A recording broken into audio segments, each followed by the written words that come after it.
சென்னை உயர்நீதிமன்றத்தில் சந்தேகத்திற்கிடமான பொருள் ஒன்று கண்டெடுக்கப்பட்டிருக்கிறது. உயர்நீதிமன்ற வளாக கழிப்பறை அருகே சந்தேகத்திற்கிடமான பொருள் கண்டெடுக்கப்பட்டுள்ளது. இது பற்றி வெடிகுண்டு நிபுணர்களுக்கும் தகவல் தெரிவிக்கப்பட்டிருக்கிறது. இது பற்றி நம்முடைய உயர்நீதிமன்ற வளாக செய்தியாளர் சுப்பையாவிடம் கேட்கலாம். சுப்பையா, வெடிகுண்டு நிபுணர்கள்லாம் அங்க வந்துட்டாங்களா? சோதனை நடைபெற்றுக் கொண்டிருக்கிறதா? அது என்ன பொருள்னு கண்டுபிடிச்சிட்டாங்களா?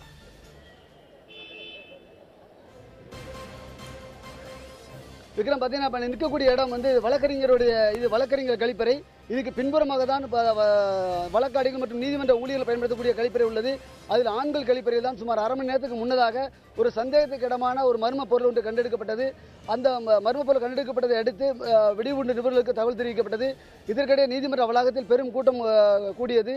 ஆனால் அந்த மர்ம பொருளிலிருந்து ஒரு ஒளி ஒன்று எழுந்ததால் பிபி என்ற சத்தம் எழுந்து எடுத்து அந்த மர்ம பொருளை தொட முடியாத ஒரு பதட்டமான சூழல் காணப்பட்டது. இதற்கிடையே வெடிகுண்டு நிபுணர்களும் மோப்ப நாயுடன் வந்து அதுக்கான பரிசோதனை ஈடுபட்டார்கள். அதில் சோதனை செய்த பொழுது அதிலிருந்து அந்த வெள்ளை நிற துணியால் சுற்றப்பட்டிருந்த அந்த மர்ம பொருளை பிரித்து பார்த்த பொழுது அதில் ஒரு கடிகாரம் ஒன்று, ஒரு சிறிய அளவிலான சுவர் கடிகாரம் ஒன்று உள்ளே இருக்கிறது.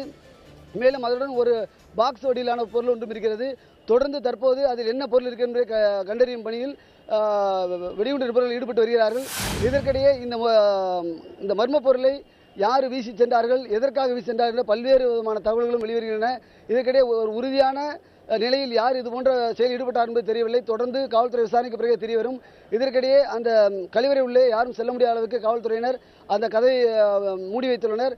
தற்போது அந்த வெடிகுண்டு நிபுணர்களும் அந்த பொருள் குறித்து சோதனை ஈடுபட்டு வருகிறார்கள். விக்ரம், சுப்பையா, இப்போ இதற்கு அப்புறமாக போலீசாருடைய பாதுகாப்பு அங்க பலப்படுத்தப்பட்டிருக்கும் இல்லையா? என்னென்ன மாதிரியான பாதுகாப்பு ஏற்பாடுகள் செய்யப்பட்டிருக்கு?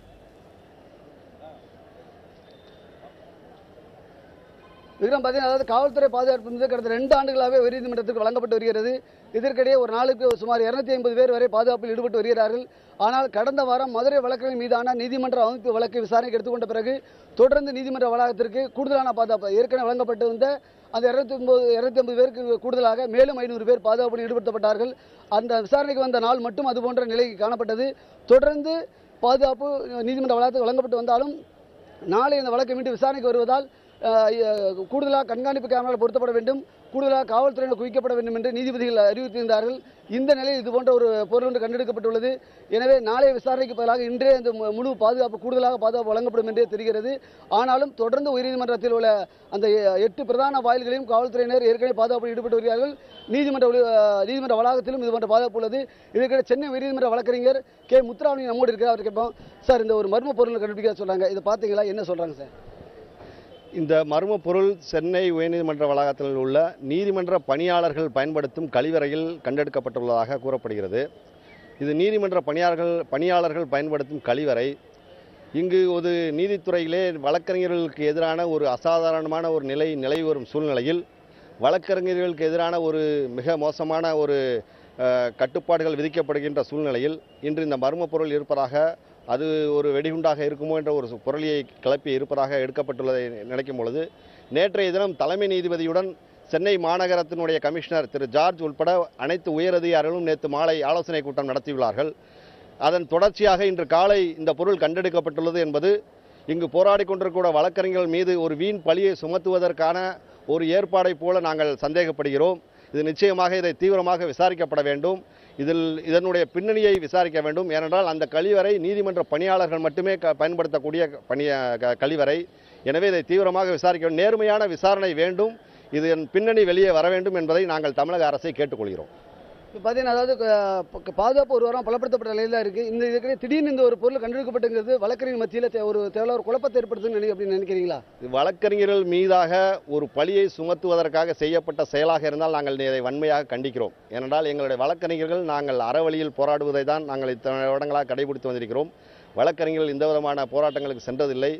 இது நிச்சயமாக இது வழக்கறிஞர்கள் மீது சுமத்தப்படுவதற்காக இந்த ஒரு வீண்பலி சுமத்துவதாக இருந்தால் நிச்சயமாக நாங்கள் அதை எதிர்கொள்வோம், அதை நாங்கள் கண்டிப்போம். இப்போ பார்த்தீங்கன்னா, அதாவது இப்போ மத்திய பாதுகாப்பு படை வேணும்னு சொல்கிறாங்க. அதை வழக்கறிஞர் நீங்கள் எப்படி பார்க்குறீங்க? அந்த பாதுகாப்பு வேணுங்களா வேண்டாங்கிறீங்களா, எப்படி பார்க்குறீங்க? இல்லை, இங்கு ஏற்கனவே 2009 வழங்கப்பட்டுள்ள தீர்ப்பின்படி தமிழக காவல்துறையினுடைய பாதுகாப்பு வழங்கப்பட்டுள்ளது. மத்திய காவல் படை என்பது இங்கு பாதுகாப்பு வழங்கப்பட்டால் அது தினந்தோறும் பிரச்சனையை உருவாக்கக்கூடிய ஒரு விஷயமாக இருக்கும். ஏனென்றால் அருகிலே இருக்கக்கூடிய துறைமுகத்திலே இன்றைக்கு மத்திய காவல் படையினால் தினசரி பிரச்சனையாகி கொண்டிருக்கிறது. இங்கு வழக்கறிஞர்கள் பொதுமக்கள் வரக்கூடிய இடம். இதிலே இங்கே பிரச்சனையாகி கொண்டிருக்கக்கூடிய சூழ்நிலை நாளை உருவாகக்கூடாது. எனவே மத்திய பாதுகாப்பு படை என்பது எங்களுக்கு தேவையில்லை. இந்த நீதிமன்றத்தை காப்பவர்கள் நாங்கள் வழக்கறிஞர்கள். எங்களுக்கு தெரியும், எங்களுக்காக ஒரு காவல் பணியாளர் இங்கு இருக்கக்கூடிய காவலர்களுடைய பணியே எங்களுக்கு போதுமானது என்று நாங்கள் நினைக்கிறோம். விக்ரம், பார்த்தீங்கன்னா அதாவது இப்போ ஒரு மர்ம பொருள் கண்டெடுக்கப்பட்டிருக்க இந்த நிலையில், அதாவது ஒரு வெள்ளை துணியால் சுற்றப்பட்ட அந்த வெள்ளை துணியை பிரித்து பார்த்த பொழுது உள்ளே ஒரு கடிகாரம் ஒன்று உள்ளது, மேலும் ஒரு அட்டை பெட்டி ஒன்றும் அதில் இருக்கிறது. எனவே அந்த பொருள் அதற்கு கடிகாரத்துக்குள்ளேயும் எதுவும் இருக்கிறதா என்பதை தொடர்ந்து ஈடுபட்டு வருகிறார்கள்.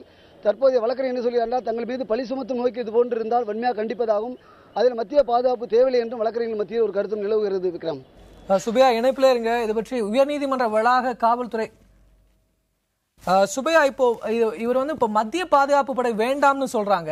மத்திய பாதுகாப்பு படை என்பது வழக்கறிஞர்களுடைய பாதுகாப்புக்கும் அங்கு வரக்கூடிய பொதுமக்களுக்குமான பாதுகாப்புக்காக மட்டும்தானே செய்யப்படுகிறது. இதுல என்ன அவங்களுக்கு பிரச்சனை இருக்கிறதுன்னு கேளுங்களேன்.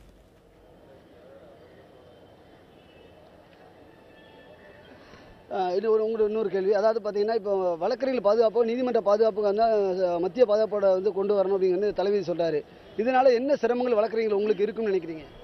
இல்லை, மத்திய காவல் இப்பொழுது இங்கே இருக்கக்கூடிய உள்ளூர் காவல்துறையினர் என்று சொன்னால் வரக்கூடிய வழக்கறிஞர்களோ பொதுமக்களோ சாதாரண ஒரு அடியன் கார்டு மறந்து வச்சுட்டு வந்துட்டாங்க அப்படின்னு சொன்னால் அவங்கள பேசி போயிடலாம். இப்போ மத்திய தொழில் பாதுகாப்பு படை என்பது அவர்கள் மொழி பிரச்சனை ஒன்று உள்ளது.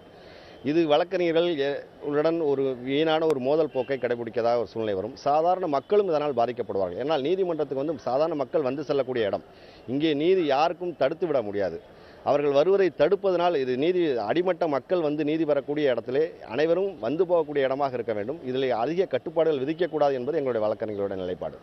விக்ரமதி, அதிக கட்டுப்பாடுகள் விதித்தால் பொதுமக்கள் எளிதாக வந்து செல்வதற்கு சிரமம் இருக்கும் என்றும், அதைவிட தேவையில்லாத தொந்தரவுகளும் இடைஞ்சலும் இருக்கும் என்றும் அவர் தெரிவிக்கிறார். விக்ரம்.